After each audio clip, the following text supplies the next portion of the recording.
There are specific patterns in your brain that influence emotional and mental states.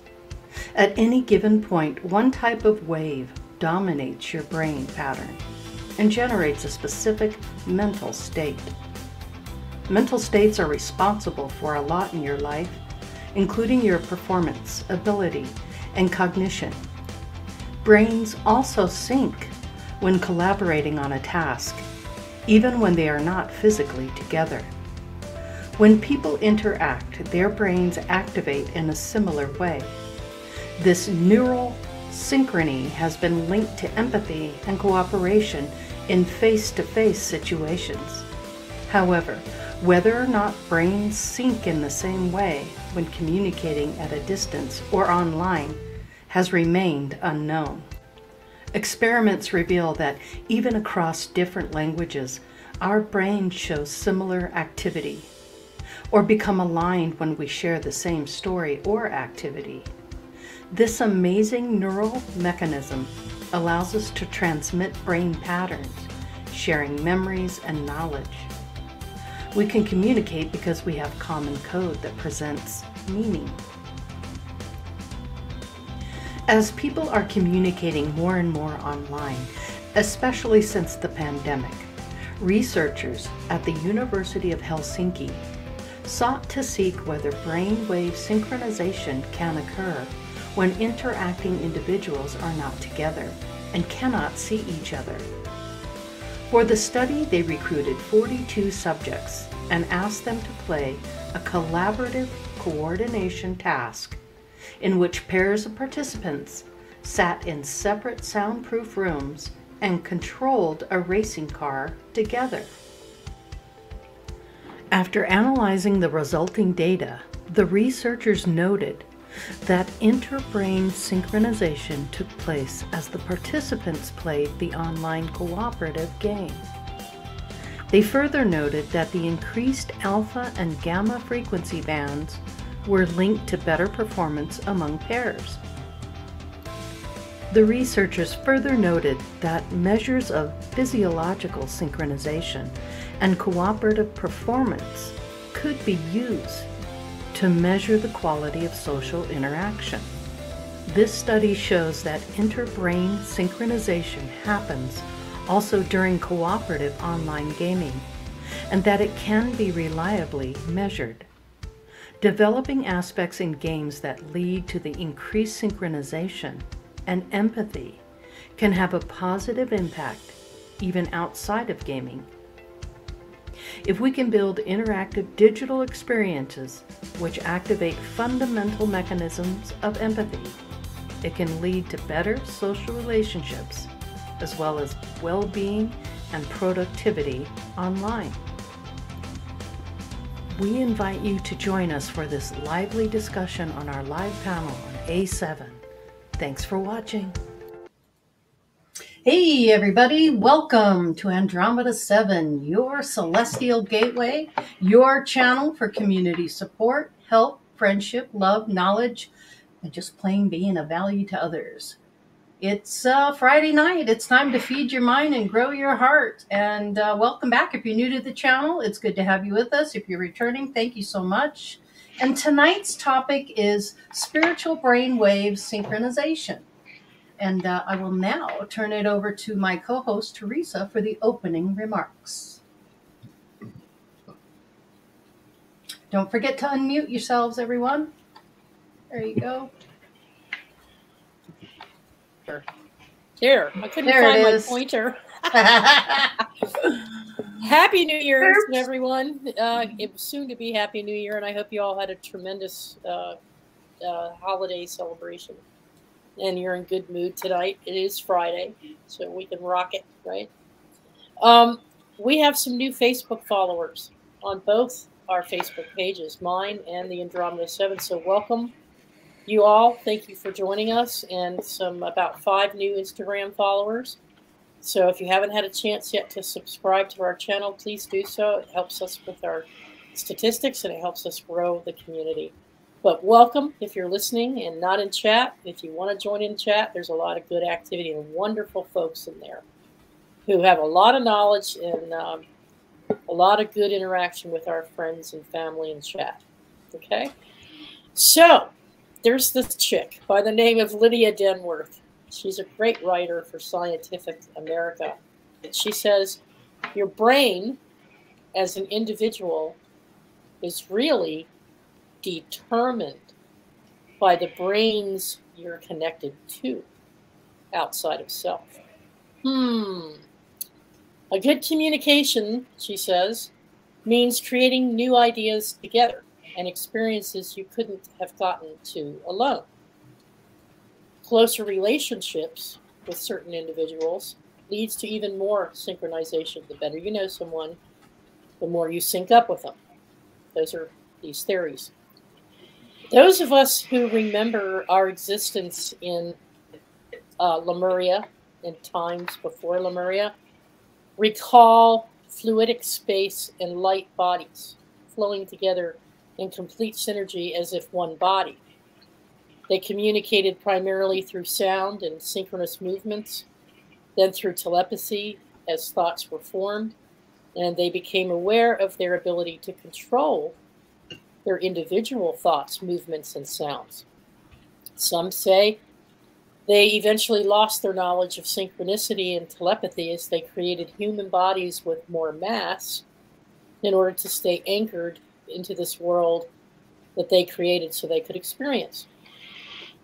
But as Lori and I understand things, perhaps this was not such a loss after all, but a carefully divine, planned out, creative way for us to experience ourselves in just another way. And that's all it is, says Lori. Infinite beings get bored. Your boredom creates new things to experience. And the thing is, this will never stop. It'll never cease to exist, in her opinion, ever. How can anyone ever be afraid to die now? So, tonight, what do you all think? Did our ancestors know that the human vehicles for anchoring our souls here would require the biological, physiological, internal mechanisms, like the brain, to enable us to retain this ability to synchronize and share experiences, thus mimicking their previous astral forms and abilities, a mechanism that kicks in as we awaken more and more to our true selves. Science seems to be pointing in that direction. There are a lot of studies about individual brain waves and internal synchronization. We've discussed a lot of the frequency vibration and sound and how that works. But there's been little proven so far in terms of scientific testing about how we sync up with another brain or how a group of brains sync up. There's some group studies out there, really good ones. But long distance or remote synchronization, there's been practically nothing on that. So we have a lot to cover tonight, and we'll dig in. And Lori and I see this as a spiritual experience with some science and physicality to back it up. Right, Lori? Yeah, I agree with you. Yeah. It's it's interesting because when you're in the etheric realms, you're always connected to everyone and everything. And then you come here, you have amnesia, you're not allowed to remember. And if you do remember, it's because you come in with that agreement to do that. But we have to work really hard at making us be able to listen to other people's thoughts, pick up on those cues. I mean, we have to really work at it. And I think that's divinely done by design, which is really interesting. But before we get too far into this, I'd like to acknowledge chat really quick. Regine Huddleston, it's good to see you. Spartano Negative, so wonderful to have you here. Chloe, love you, Miss Chloe. Good to see you. Black Raven Meditation, right on. Glad you're here. Jeannie Musgrave, thank you so much. She says, everyone, please hit the like button. Please hit the love button. I appreciate that. We all love that. Michaela, it's good to see you as well. Right on. Grumpy Stack, how you doing? Let's see, who else do we have? Okay, Max is with us tonight on screen. That's good. Spartan O negative. I got him. Oh, okay. Sorry, I missed that. I'm just trying because Smoking and G, good to see you, girl. It's G. Thank you for being here. Yeah, Mary Wynn's always a pleasure. Lucky Stone, good to have you with us as well. I think I got everybody. Wonderful. Okay. Yeah, so this is really an interesting subject, and I thought we would start with Randy. I would love to hear his take on all of this brainwave activity, and do we pick up on each other's thoughts? I would tend to delineate between the brain and what we consider mind. We often confuse them to being one and the same, and I don't necessarily see that as so. I think we have multiple processing centers throughout our body, primarily, yes, our brain, but also our heart, also our stomach. And stomach is the second brain, right? Stomach is the second brain. In many ways, we are getting energy because I believe that the universe is consciousness. Agreed. And all manifestation contains the spark of consciousness within it. Everything. And that it's all connected, because just as we have neural pathways in our brains, the universe has neural pathways. It has streams of consciousness, and we have the ability to enter into those streams of consciousness. And if we're doing that collectively, then we can sync up, much like a note on a guitar string, where you can have sympathetic vibrations that will in tune, and it'll create a harmonious chord. Right. And I think that's part of what we are able to do, both consciously and subconsciously, because of the nature of what we are is essentially one consciousness manifested in an infinite variety of form. And by listening to and attuning with our higher self, by sometimes on purpose, actively altering our brainwave states, through meditative discipline, we can get to a point where we can be very sensitive to subtle energy. We can be very sensitive to kind of like sonar, or where we pick it up. We pick, it's the force, Luke. I mean, it's right, and we're picking up on vibrational reality. Cues. Yeah, we pick up on the cues. And depending upon whether we're in a dense or a higher vibrational rate with our own individual consciousness will depend on our ability to be able to perceive or even project such a thing. But I do believe that we all are interconnected, every single one of us. Yes, most definitely. I wonder, Sophia, what do you think about this? I'm going from the bottom up. Speaking of connections, I agree with Randy. For me, it's more of a web, as far as the tradition that I follow. But it is definitely, there's connections. There's, people that resonate better with each other in certain situations for a reason. It's a commonality. It's survival.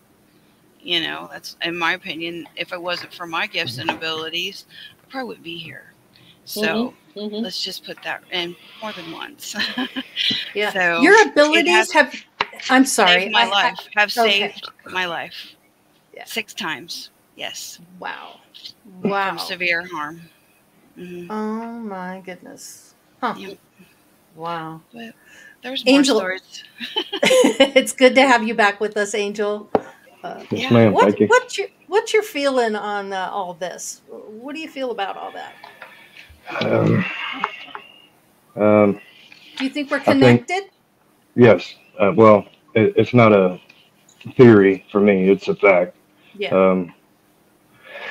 I would put the language down and ask to look outside. Nature always did it better first. Anything a human says about the universe is substandard to Tao. Will tell you that. You can write 1,000 books on the Buddha and never scratch the surface or something of that sort. Very true. Describe the synchronicity of a flock of birds, or you know what I mean? These words fail us. The ideas we're trying to scratch at they're all right there in front of you. And again, right on the surface. yeah, if you're paying attention to nature more than yourself, I think you have a better look at yourself through that lens than any other that we can create. I think the human creation of these ideas is an interesting approach, but it's limited automatically. Mm-hmm. Yeah. And again, the brain, the mind, all that is descriptors of a thing that is so past. I mean, what is it? What are these terms? Mm-hmm. We try to define a thing, and it becomes that thing, and it's kind of stuck there. Mm-hmm. So it's just my nature to simplify things. Yeah, I like that. Because I do the we same see thing. synchronicity. Yeah. I mean, we see it in humans a lot with, Mm-hmm. I mean, me being former military, you don't have military, any martial, anything without synchronicity. Mm-hmm. And it's not something we train with. You got to be in tune not, with your comrades, right? You have to be in well, tune with them. we are, once we all have the same idea, then you fill in the blanks yourself and then everything. I mean, have you ever seen the silent drill team? Yep. The Haka, for example, that's a pretty powerful example of synchronicity. Again, I would point to a school of fish or birds as an obvious example of these things that are happening around us all the time. So interesting. Yeah, I like that. Delabor, what's your opinion on this?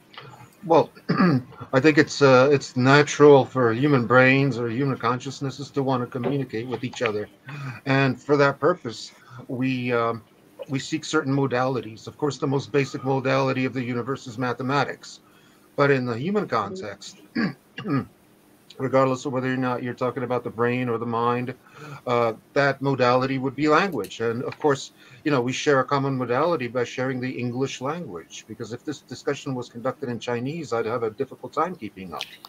So it's not just It'd be language. Greek to me. It would be Greek to me, yeah. It's Wow. so it's not just language, but also the subset of humans that we are, and that we're interested in this type of esoteric material. So we're more likely to resonate with each other because we're interested in more or less the same subjects. We just approach it from different, like attracts like. Yeah, exactly, from Yeah. different entry points. That's all. Mm-hmm. So yeah, it's natural to want to seek resonance, which is a form of concordance or concord as opposed to discord. Yeah, exactly. Order as opposed to disorder. Disorder, yes. I knew what you were saying. Yeah. I picked up on that. I'm really curious to see what Max Vision Remote has to say about this, because now this is interesting because you're doing the remote viewing and you're actually, you have a destination, you have a picture, no one can see it. Everybody's got to kind of tune in to figure out what that is. And then you got to try to hit those cues and key spots on that. So I'm really curious as to what your take is on this, because you do have a unique view on this. Well, I thought somebody would mention the 100 monkey theory first. I was going to, but I left it to you. I left it to you. Okay. I agree with pretty much all the panelists here. We live in electric soup. We are electricity. And we do communicate, as 100th monkey theory tells us. When we're in remote viewing, during the destinations and even during they start to sync up with the images, but by the time we do our destination, we're pretty much, everybody in class is acting as one brain. They all fill in spots, little pieces that each other are missing, and we get a complete story almost every time. So I don't know what it's to say, amazing. We are connected in some way already with 100 monkey theory. That's an unknowing, but here we're connecting, knowing we're connecting, and using the connection to the ether, or the Christ, or whatever you want to call it, So that's another connectedness part of it. Spiritual brainwave. Now that's not really a brainwave, but our brains can sync up with that ether. Yeah, I think we have to learn to connect with that energy. That's Mm-hmm. what it is, because you have that veil of amnesia. So you got to learn how to do that. And what you do on your channels is exactly a way to exercise that muscle, Yeah, I which think is it does tapping happen in. naturally, but Yeah. we can practice at it and increase that ability. Yes, very much so. Grandpa Brian, we know you have about a 5-second delay, so we'll give you just an extra couple of seconds to absorb and give us, what you've got. First of all, I'd like to say hi to Ray, which is Hannah, a young lady that is a part of our Wednesday night group. I think this is the first time she has joined us this evening. Welcome, Ray.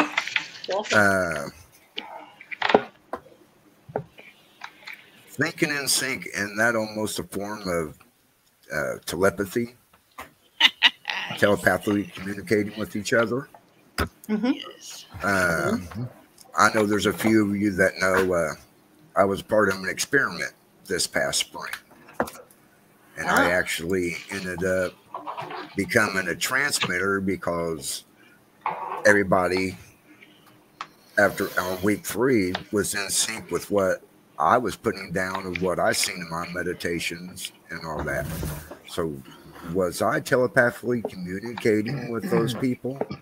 Or was my thought, which is energy, was I putting that out into the universe and they were actually grabbing that energy out from the universe and coming into them to make them see and telepathically think what I was thinking that day in this experiment. It was pretty interesting. Near the end, I was having close to 30 people at least come up with one answer that I was telepathically communicating out there out of the 3. That's really interesting. Very because interesting how you can possibly sync up. Yeah.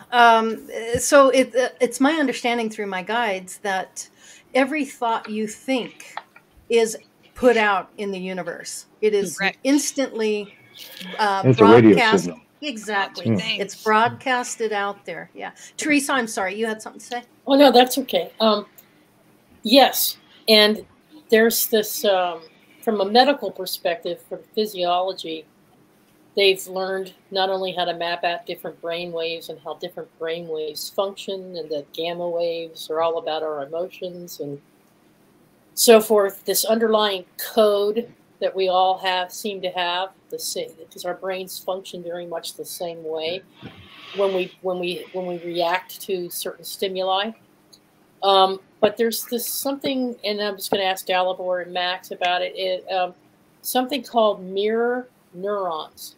It's a group of highly specialized neurons in each and every one of our brains that are tailored and designed to mirror and reflect activity. So even if I'm watching somebody play ping pong, I'm feeling the same energy that they're doing when they're actually playing the game and I'm not. Yeah, mirror neurons are basically empathy on a biological level, where like if you're watching somebody who's been severely injured, you feel that viscerally because you're imagining it through your mirror neurons being done to yourself.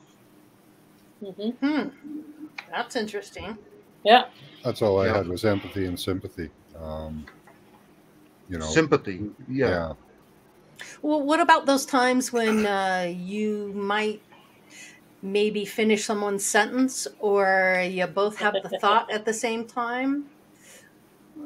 What do you think, Sophia? Because it's all about vibration. The communication happens. We're all transmitters. We're all receivers. We just have different squelches, different volumes, and different ways of navigating it. But we're all on, most of us anyway.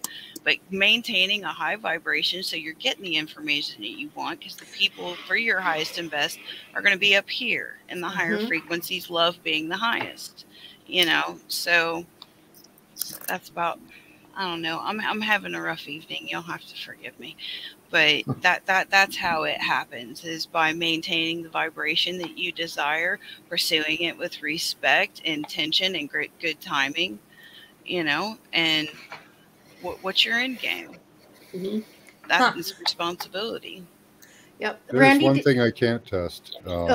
go ahead. In remote viewing, I can't test people's vibration. I can't test their vibratory abilities. So somebody could come in and be a very low vibration and still remote view. I don't know. I have an idea. I saw this on the other day on Amazon. It's $250 and it measures. I mean, I don't know if this is bogus or not, but that's when I saw it. I'm like, what if I were to do a reading when I was wearing that? Because I've seen other documentaries. I'm like, what could it hurt? It's evidence. We live this every day. It's not that we have a lack of something else to do. And if there's something there substantial, why not look for it? I got $250 to throw. Let's do it. Yeah. Can I just add something to what Max just said? That's really good. I love that 5-second delay. That's cool. Yeah, he's laughing 5 seconds later, but it's pretty funny. That's cool. Max, I observed two things in your remote viewing class. I observe individuals who come in and they're letting those images come in on an individual basis. They're either reading you, or because you've seen it, or they're picking up on some other kind of vibe and they're getting it from source directly and they're putting down what they're seeing. Then I see people syncing up, where you've got 3 or 4 people all seeing something very similar. And nobody's typing it because we're very careful not to do that. We're very careful not to comment after the fact. So we know that we're syncing up in this vision somehow, some way. We're either tuning into each other's vibes or a combination of it. But it gets more and more powerful as we go through and add on what we're seeing until you've got the momentum builds. The momentum builds, and what you end up with is a big picture. You might have, everybody has a piece of the puzzle, but in the end, it comes together, especially when we're doing a location. It comes together as a whole. Well, that that's says because a lot to me about. Go ahead, Delaware. No, that's because consciousness itself is non-local, which means that based on the frequency of vibration, it's like the classical picture of the elephant and the different people like touching different parts of it, and one saying, "Oh, it's a thing with a long trunk. Oh, it's a thing with a huge leg, or it's a thing with a huge ear," or whatever. You're seeing small parts of the picture, but not necessarily maybe seeing the whole. And when everybody sees like all the different parts, then you can put it together. Because like I said, consciousness is non-local. So, these perceptions can coalesce into a unified perception. Interesting. Randy, go ahead. I just wanted to bring up a couple extra points here that I think is pertinent to the conversation. I mean, good. For instance, in Reiki 2, we learn distance healing. I think we can talk about this in a quantum way to where you can link up with people. Certain magical practices, for whatever reason, you can.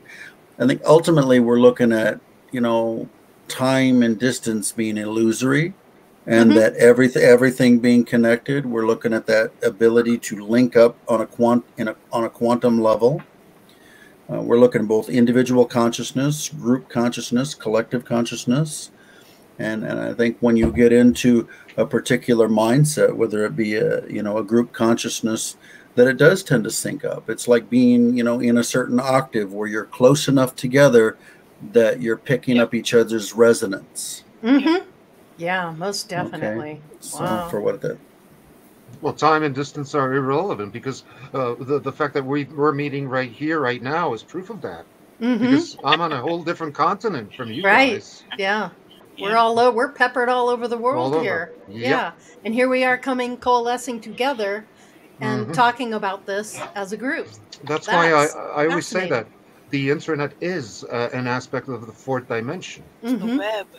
Yeah. It's a web. Yeah, the web. Yeah. Exactly. It's the web of consciousness. Yep.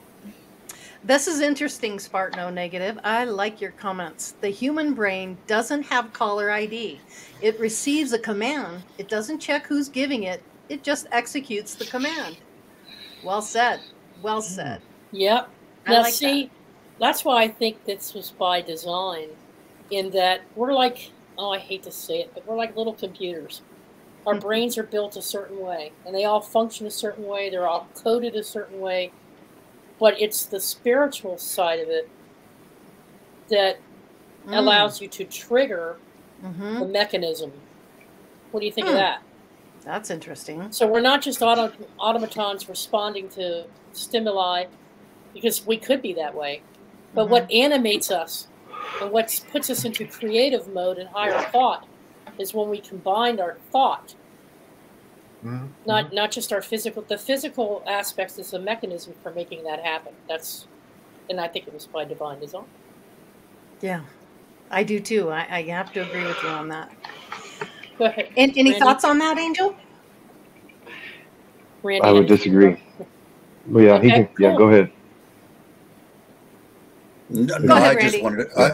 wanted to bring up a point in that the people who have developed their clairs, who are operating at a higher level of consciousness, they tend to be able to pick up on a lot of subtle things. And you could have different smells, you could have different things that you're seeing, you could have a vision of someone in front of you, and quite often there's a synchronicity where someone was just thinking about you, where you know, because you're able to tune into them in that way. And I've had that happen way too many times and gotten confirmation on that type of thing, whether it be someone that's in the body or even out of the body or even no longer living. There's a way of syncing up and connecting with their essence. Yes, there connecting is. with their and I have found this on way too many occasions. People that I am very, very close with, if they're thinking about me or something, I can actually see them before me. You know, like on a third eye type of, you know what I mean, a clairvoyant type level. And like I said, that's happened way too many times for it to be, you know, not in play, and not to have something to do with that connection. Yeah, exactly. Sometimes you'll get a song pop into your head where you know a key lyric from that song relates to the subject matter at hand, or sometimes provides a solution to whatever you were thinking about. That happens to me quite a bit, where I'll wake up in the morning thinking the lyrics of a song I hadn't heard in like 40 years, you know, some heavy metal song from the 80s or whatever. And I'll be like, I'll look it up, and I'm like, oh my God, that totally relates to the problem at hand. Yep. Spirit likes to talk to you that way. They like to send you messages that way. Through music. Yeah. Exactly. Yeah. All right, Randy. Randy had a follow-on. He said he disagrees. He has a different perspective. Oh, well, let's hear it. No, that was me. I'm the disagreeable. I mean, Angel. Disagreeable one in the room. I like it. Go ahead. I'm curious. Too many bearded guys. Well, there's a bunch more now that I had a simple thought. Kind of lost it now. I would ask for any of you to not do what you're doing. Tell me what we're doing in this moment is not a compulsion. You know, this is far more of a natural state of being. This whole subject matter we're talking about. It's a lot easier to accomplish than if it's a struggle for you to accomplish, then you square peg round hole. This is a very simple thing. This is purely our nature to be connected. I agree with that part. It's not something you can fight. We can we can define it and we can give it a name and all that, and that's great. That's a progress in a good direction. But it exists. But again, to struggle with it is furthering the struggle. I would think. I think if you submit to it, I don't know if that's a proper word, but that's how I feel about it. You submit to the universe and understand that we are a part, not separate from. There is no separation in any of us. We're the same. We are the same molecules contemplating molecules. You know what I mean? Each and every. I just don't think there's a way to. I don't think there's a way to disconnect. Is what I'm saying. Ah, okay, that makes sense. Now that makes sense. That makes sense. Okay. Yeah, I got your point. Yeah, we can fumble around with the terms, but. I totally agree with you there, Randy. I think almost anyone can remote view. I don't think it really has many limitations. If you take a small amount of practice, I think almost anyone can remote view. And I think that goes back to like our caveman days, knowing which hole not to stick your head in, and that type of thing would be really good to know. And further the species in your line. So it's almost evolutionary, if you want, that we would be somewhat psychic and connected to everything. Because if you're not, you're going to make stupid decisions. I think that there are things we can do where they say that meditation is the way to calm down the alpha wave activity, which is off the charts and creative, and that closing your eyes has a different effect on yet another frequency. So if you close your eyes and you meditate and breathe like you have us do on remote viewing, we let those images come in because we're in a relaxed state. And so it enables us to sync up more easily. The same thing occurs in lucid dreaming. And Lori and I have proven time and time and again that we can have that shared lucid dreaming. Proved it to ourselves. Experience. We didn't have to prove it to anybody else. Yeah, we just did it ourselves. We've got that connection. Yeah. And Spartan No Negative here says he did it what did he say? 1,000 miles away or something like that. Douglas Dietrich and I proves on a live stream communicating telepathically is real. It was the craziest thing ever. I interrupted his live stream from over 1,000 miles away. That's what I'm saying. Lori's in Nevada and I'm in Maryland. We're on completely opposite sides of the United States, and yet we can sync up. Yeah, I love that. That's relative, though, because this is this one little bitty blue ball, right? Yeah. I mean, Look at, how it's a we don't even have we don't even have universe. Right, the space around us, and we're all on this little bitty little mud ball. I mean, you're what, a couple of 1,000 miles away? I mean, set out walking, you can make that in a month. That's not that's not unachievable, right? Right. It's all relative. There's a question for Max here. Max, do you think the vibration of the projector directly influences where they go or what they see or do? We all astral to the same vibration. That's a great question. I actually think it's both. I think that you would remote view a destination without me writing it down, but just me writing it down is going to put out the vibration of that destination for you to pick up on. Right. So, but you also don't you have people write it down like you do it by a number, a letter and a number? Yeah, but I have to write down the destination or think of it in order for there to be a destination and a number to write down. So there is a vibratory element to that to begin with that could be picked up on. So I think both are probably right. The right answer. I would say both. Wow. Yeah, I mean, the fact that there's a collective consciousness, that's pretty much a given. That's pretty much a known thing. And instinct is one of the ways that it shows itself. And one of the very convincing things is the fact that even animals have this instinct, very basic instinct. Like, for example, I've always had rabbits.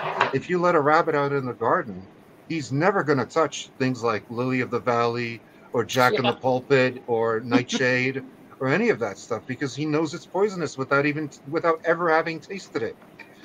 So, instead he's going to go for clover, grasses, burdock, anything that's not poisonous. So, it's as if like he remembers the past experiences of previous generations of rabbits who have eaten those poisonous herbs and has a collective memory of that. Or does he know instinctively by smell? That is the question. That is the question. Well, so the bunnies that had a taste for that poisonous stuff wouldn't be around for long, so you'd probably only be left with the bunnies that liked the stuff that was good for it. Yep. I just see the bunny in the garden going. I have a question for Grandpa. Yeah. Grandpa Brian, I have a question for you. Right, Max? Okay. This author that writes for Scientific America, Lydia Denworth, she made that statement, your brain as an individual is really determined by the brains that you're connected to. And I'm like, really?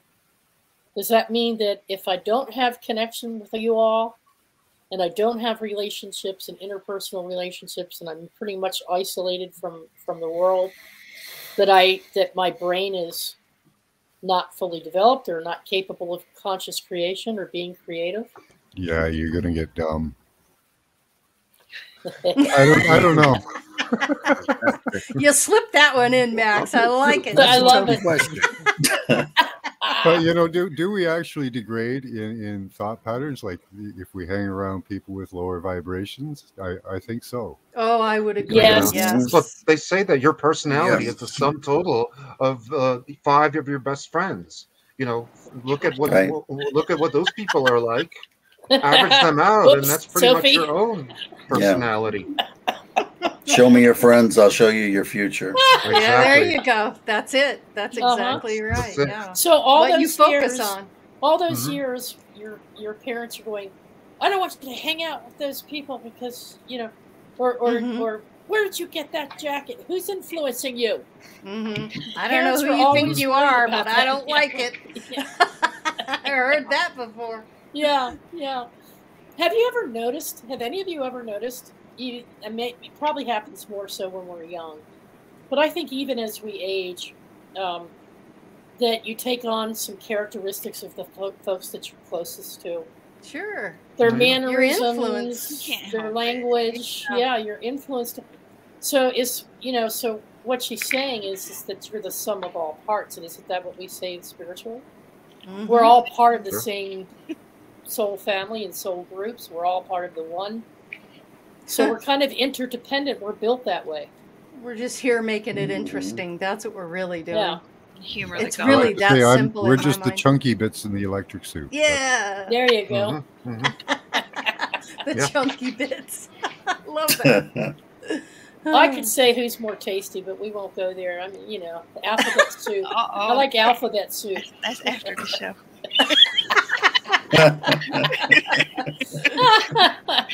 I Lord. love it. Sorry. It's all good. It's all good.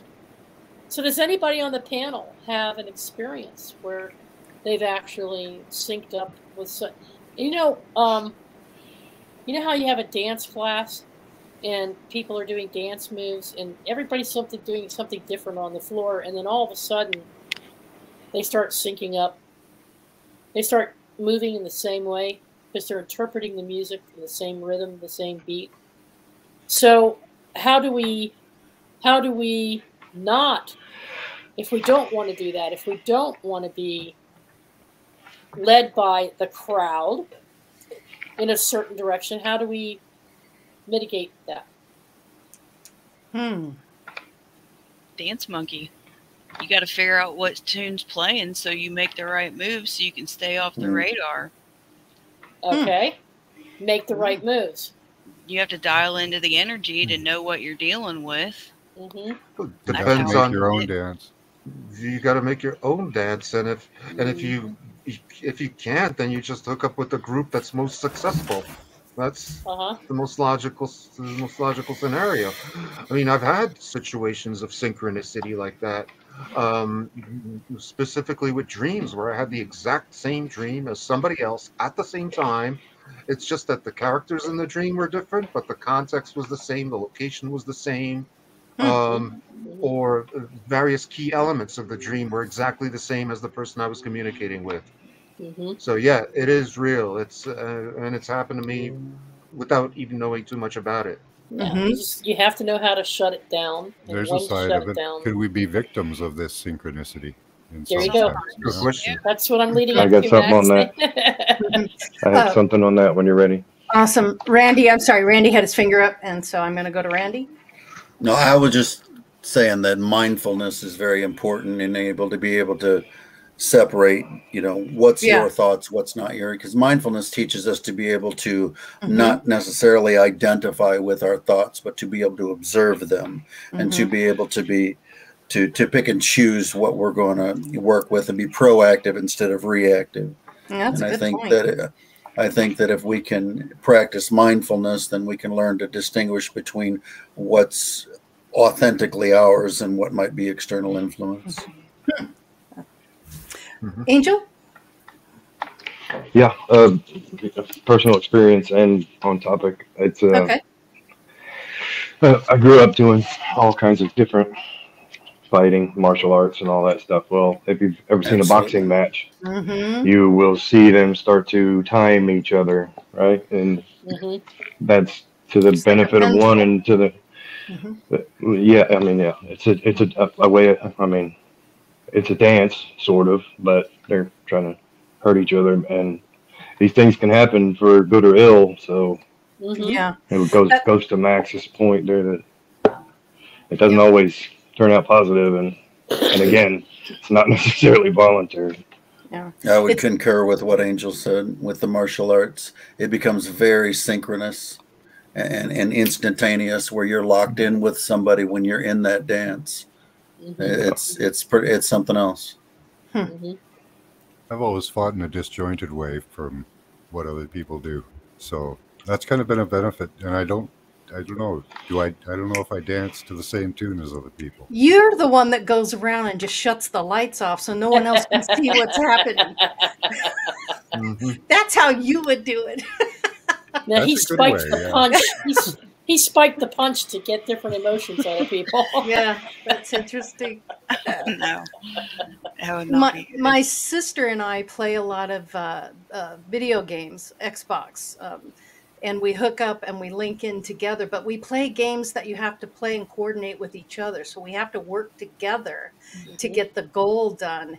And we'll get in it. We get into this groove, and it's like, okay, I know what to do. She knows what to do. Everything's working really good. And then all of a sudden, I get confused. I can't figure out where I'm supposed to be. She does the same thing. We get all crazy with each other.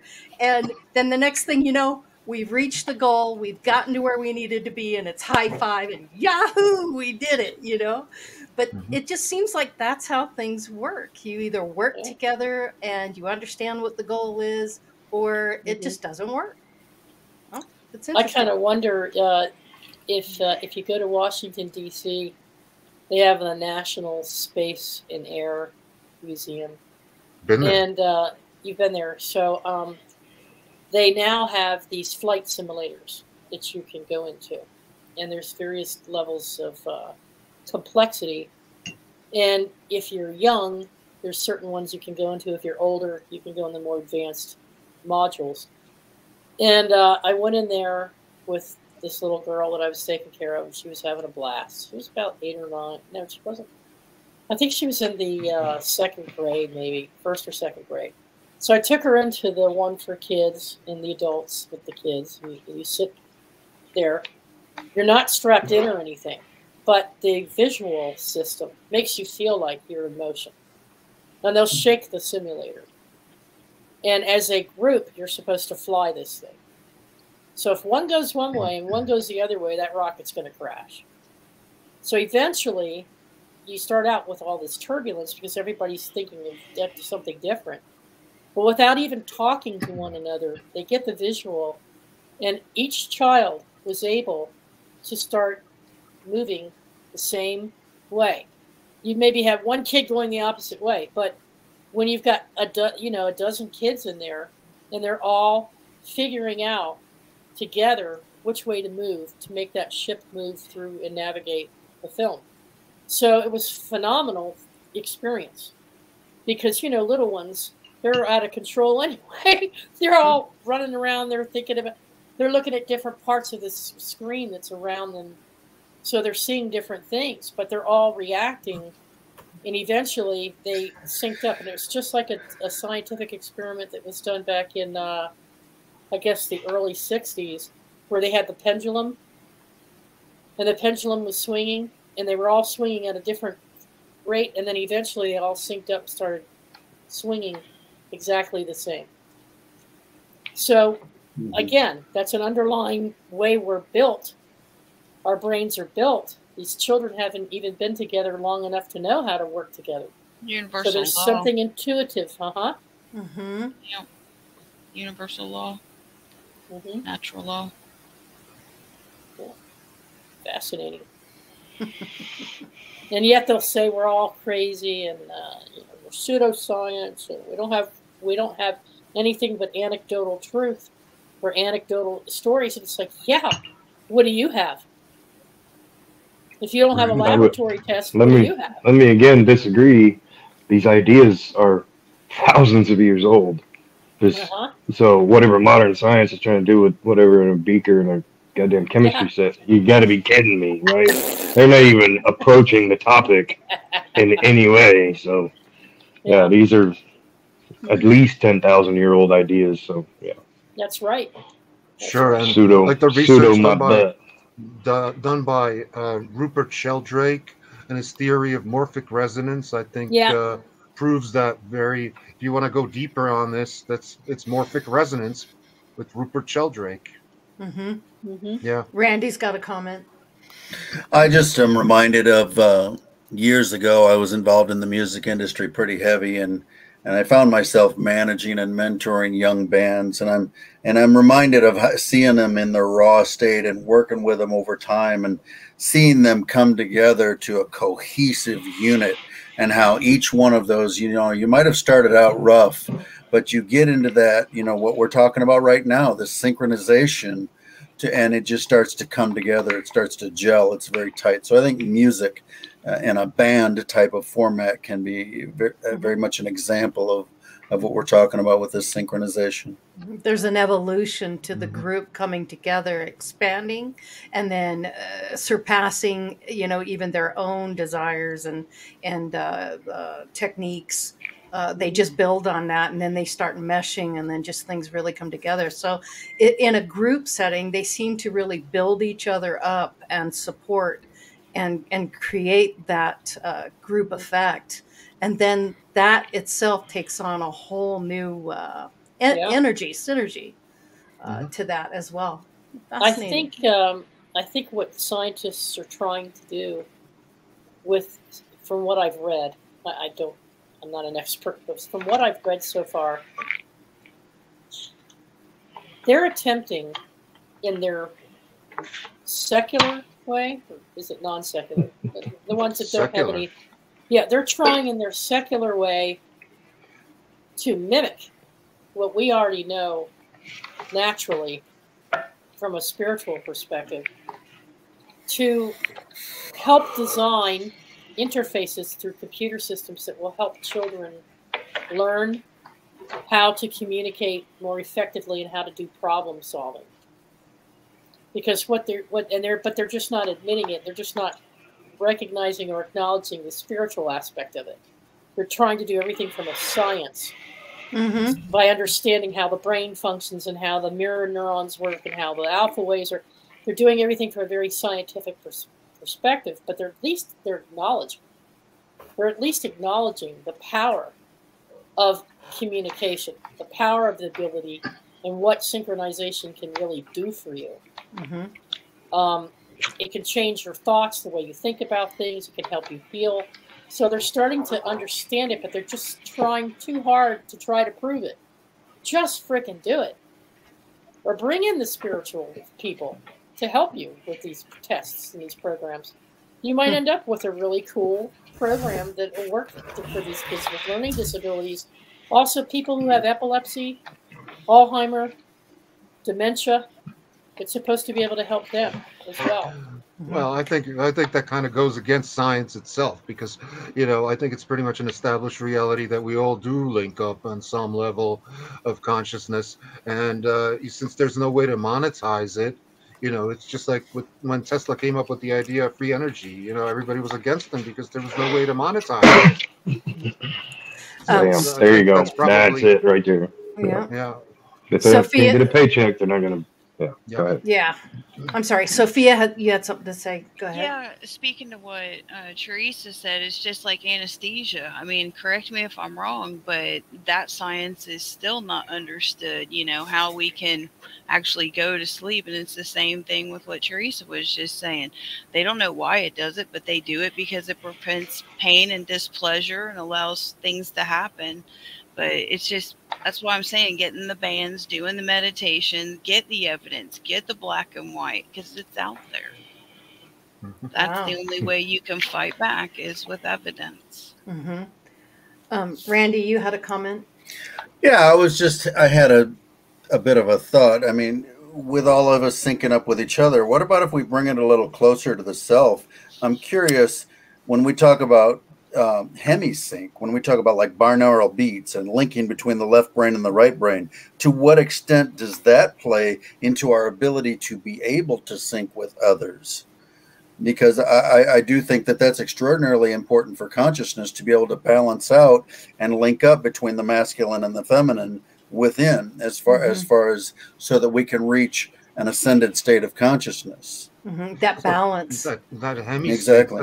That's pretty much a phenomenon of the brain, the physical brain. It is. It is. To the mind, and it goes to how well your left and right halves of the brain are connected through your corpus callosum. So, if anything, it shows how well you're integrated. Right. Here's a question: how many of y'all have a lefty in your life, and how easy is it to sync? And tell me you don't have a connection that's past everything else. Because I'm a lefty, and it's far easier for me to. I mean, in almost every way. Years ago, moving in a room. Yeah, years ago, I broke my thumb, and I had to sign with my left hand, and it felt so awkward and just like wrong on so many levels. I just couldn't do it. But I'll tell you, by the time my thumb did heal, I could sign my name with my left hand, no problem. I can write in mirror writing because when I was a little kid, I had a tendency. Ambidextrous. My sister can do both. Yep. I went to Catholic school, and they forced all the students to write with their right hand. Even though I had a propensity to want to write with my left hand. So just like yourself, Lori, I also broke my right hand, and I was forced to use only my left hand for writing. And for me, it was extraordinarily easy.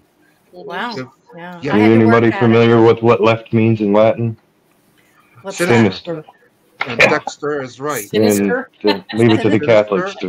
And dexterous is right, yeah. Well, I went to Catholic school, and they used a ruler on your hand if you used the wrong hand to write with. They wanted everybody to write with their right hand. So even if we were left-handed, had a proclivity to be left-handed, like I could catch a ball and throw a baseball with my left hand. Yeah. When I do artwork, I do a lot of painting with my right hand, and when I do sculpting or carving, I use my left hand more. When I open bottles, I use my left hand. So I go back and forth because the nuns screwed me up. Seriously. Yeah. But gave us an advantage, because if we're doing a task and we get tired, we switch hands. Yeah. I mean, it has its advantages. That's how I do tend to write with my right hand, but I shoot with my left hand. Not only a gun, but also a bow, and I use a mouse with my left hand. Yeah. Only my left hand. Yeah. So that tells you what side of the brain you're using. Yeah. But now for writing, I can do almost all tasks pretty much with my left or my right. So. Yeah, ambidextrous. Yep. Yeah. There is something called interbrain synchronization within your own brain, where they're teaching you how to synchronize your right brain with your left brain. I don't understand why they're doing that, because I thought it was naturally occurring when you needed it for problem solving. So what would be the advantage of teaching someone how to sync up your own hemispheres? See, sometimes that could happen through an accident, like what happens to me when I had a stroke. When I had a stroke, yes, it affected my left brain. So I pretty much instantly went from like a professional banker, to somebody who's not a banker, who's not an accountant. I've got something on that. Go for it. A theory. Okay. I've been hearing a lot. My genesis has always been most important to me, so I'm going back far into time as I can. And the archaeologists are starting to think that language developed when handedness appeared. And I would say that people that are ambidextrous are closer to the primal, to the beginning than we are, or to say in the beginning. Yeah, yeah. We that are dominant. I'm very left-hand dominant, but you that aren't, I would say, are closer to the source, maybe. Maybe they chose that. I take colloidal gold, and it has a brain balancing effect, which means you can, which gives you the ability to use the emotional and the analytical side of your brain in congruence, which means probably in that case that would give you more access to intuition and spiritual guidance. Colloidal silver does the same thing, at least for me. I make my own colloidal silver, and I know you make your own too, John. So yeah, I've noticed that because it increases conductivity because it's the most conductive metal there is silver. And they're online. I don't know how accurate or credible they are, but there are tests you can get to test your the balance of your hemispheres, whether they're right or left. Yeah, they have a battery of tests to do that, and they used it on me when I had that brain injury from that head-on accident, and they were doing therapy with me. They were trying to help me remap my brain. It was like Dalibor. All of a sudden, I couldn't analyze data anymore. There were certain things I just could not do. And we lost John. He's coming back. And Lori. Where's Lori? They'll be back. Let's see. Let me just check. I'm here. I'm still here. Here's John. It's Lori we lost, right? She'll be back. We'll just keep going. So there are certain things that they were doing to me to get me to remap the brain. And so they're like, you temporarily, because most of the injury happened on the right side of the brain. So they temporarily had me doing exercises, and it was math, visual imagery, and storytelling, and repeating back the story. So they had me working with memory in a different way, using mostly my left brain, because that was the strongest part. And then they had me later on with visual stimuli rebuild certain pathways on my right side. So I don't fully understand it. In other words, get those circuits fired, because circuits that fire together wire together, and so you're basically training your brain to start using those circuits again. And you know what's interesting? Like that ties in with the work of Rupert Sheldrake, where he discovered that when scientists synthesize a brand new chemical compound, it's a very difficult thing at first. But once that first batch of scientists synthesizes the first batch of that chemical, it's very easy for other scientists to replicate that, even if they're on the other side of the world.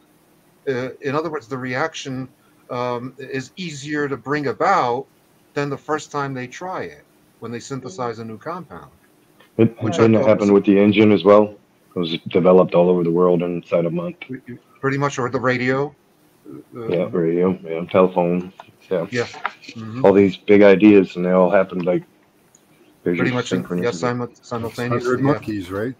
That's the same thing. There you go. Nice.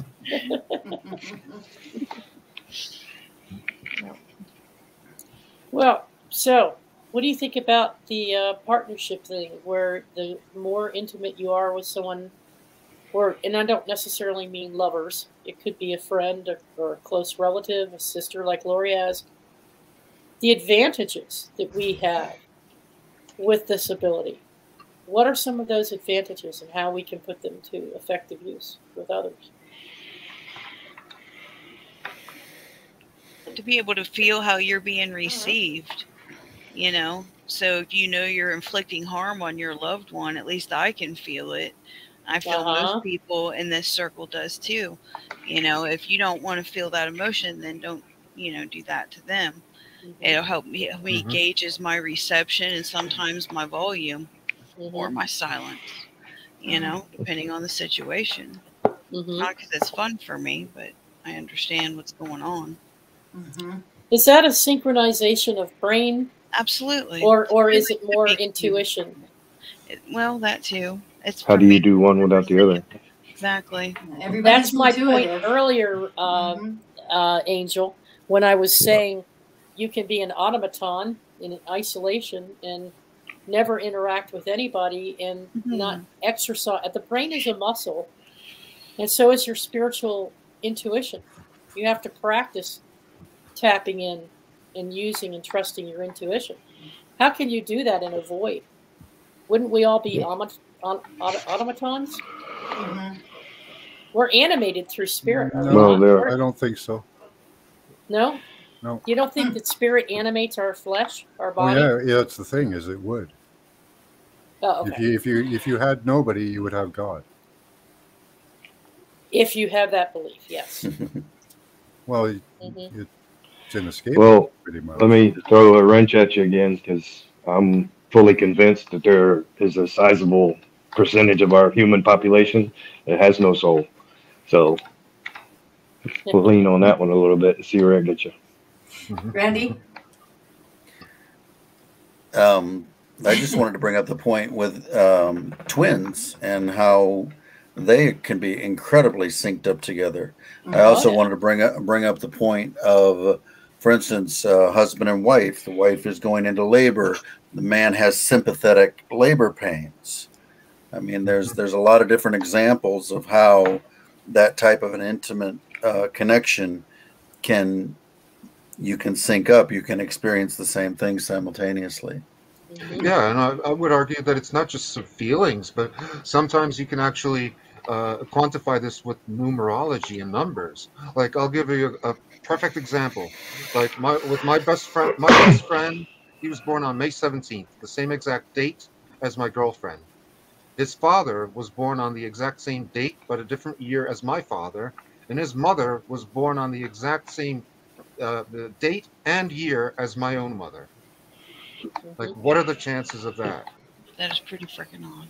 That's pretty, And don't forget about women who tend to cloister together, tend to sync up as well.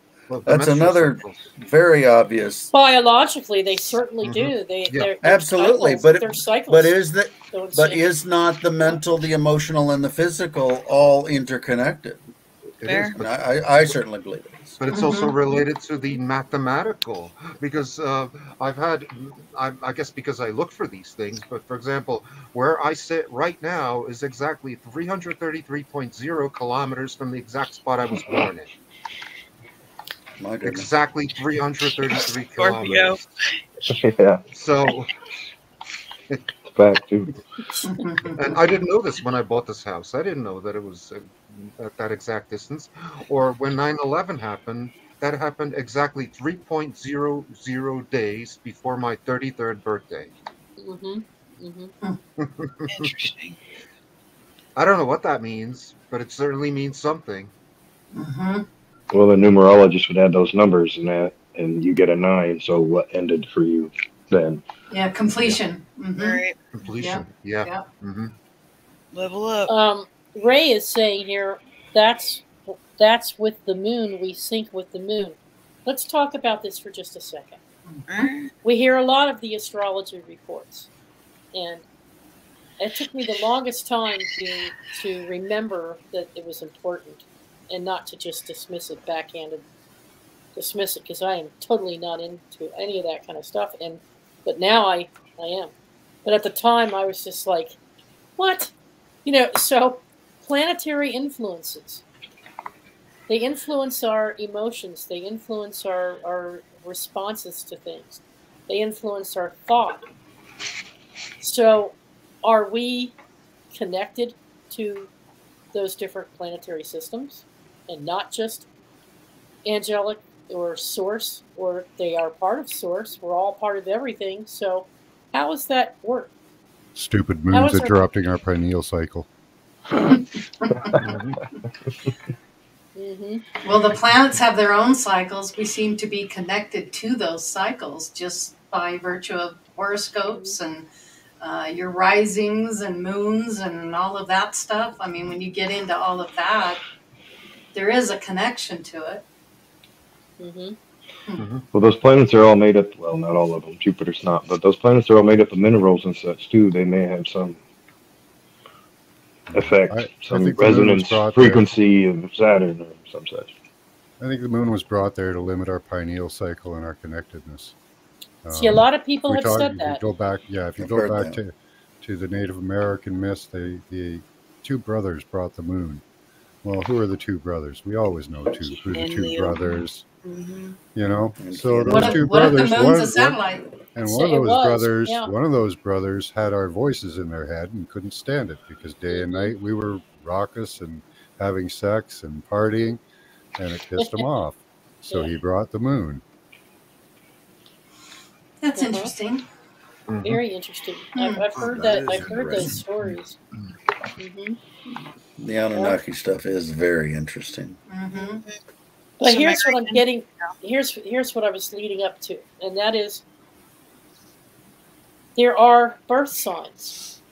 Like I'm a Cancer. Lori's a Leo. Oh, here we go. Yeah, here we go.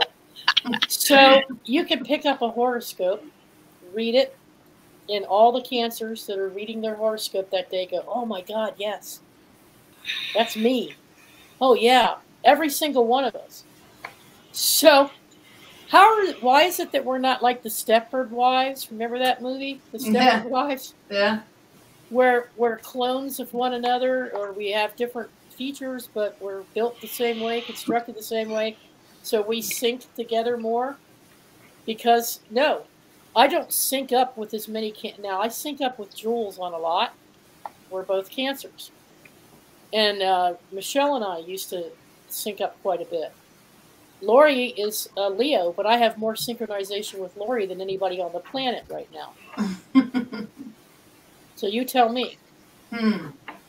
It's a symphony, not a single instrument. There you go. Yeah, because there you go. That's just noise. One instrument's just noise. But together, so you got your violins and your trombones and your So they're just different instruments. But isn't it interesting how so many who are born under the same birth sign on the same day share a heck of a lot of characteristics? But would you want to spend all your days with yourself? Because I know I don't want another one of me in my life. I know that.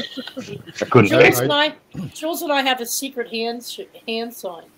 When we know we're getting too crabby, and I don't mean bad mood crabby, but too much processing, too much emotion, because we're crabs, we go like this on the camera. I know a guy born 1 year before me, same name, same date. We looked like twins, and we got along great. That's a glitch in the Matrix. Whoa. Yeah. Hell yeah. Maybe you're a half of a whole, Max. The Plato version? I seem to have a twin in almost every city. Somebody will tell me I have a twin there. Well, I think almost everybody does. We all have doppelgangers. Oh, sure. Or we're just clones, you know. Yeah. I've met quite a few. I went to school with two of them. Well, doesn't DNA repeat itself? I mean, seriously. You know, there's got to be so many combinations, and then over time, the combinations repeat. It's not supposed to. No. Yeah, I've met so many clones of people since I've moved, from one continent to the other so many times. I've met clones of people that live on other continents in every instance, and it's eerie. Yeah.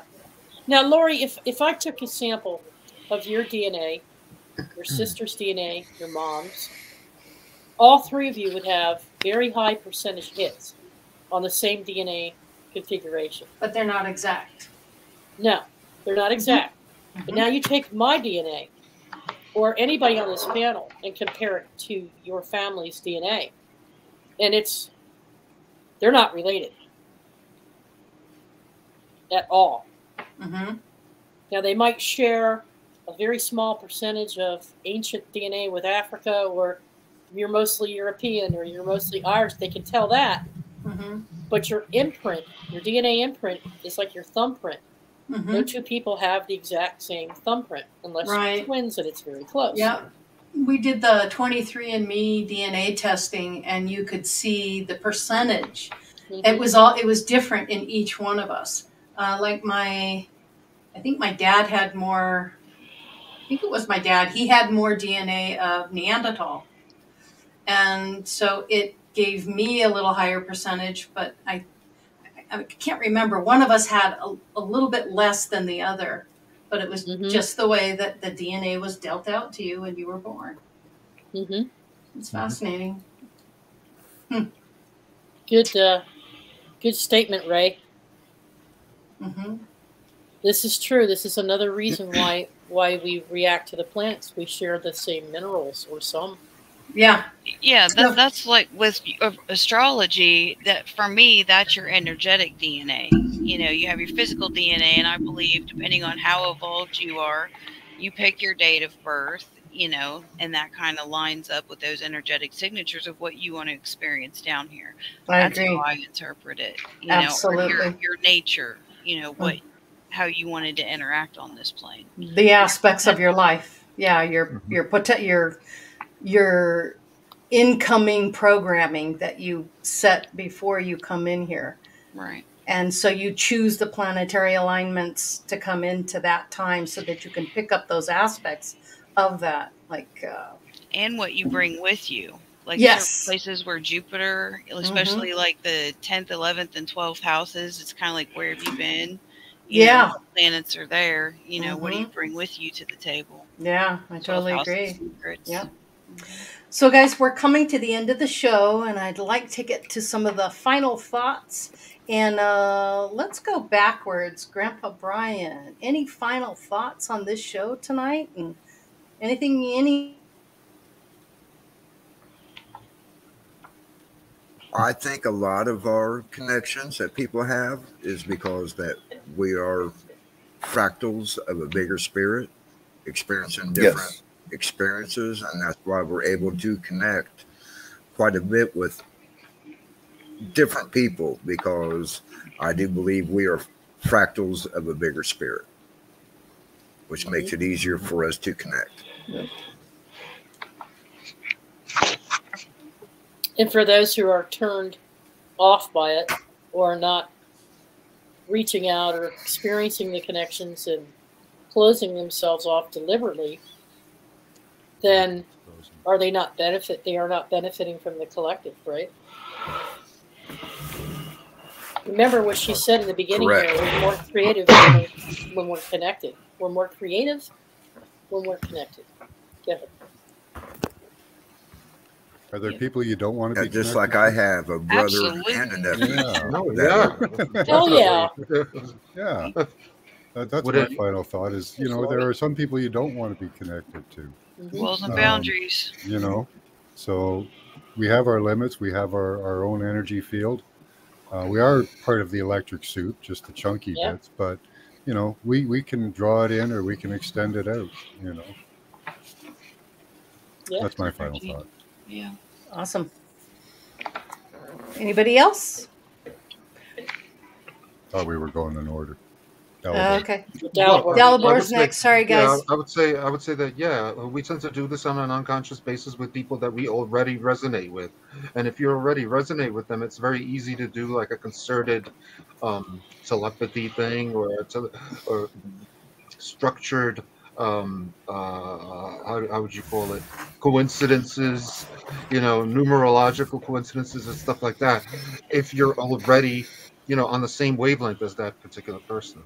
And I think that, you know, in any kind of voluntary community like this one, you're going to have lots of coincidences and lots of such relationships, whether they be from a past life or from like Grandpa Brian said, that we're all aspects of like a different oversoul. How about you, Angel? Final thoughts? It's all a psyop. Again, no. It's all a psyop. Well, I think there's definitely that intent in the human population again, but no, I would just make it very simple. Just pay attention.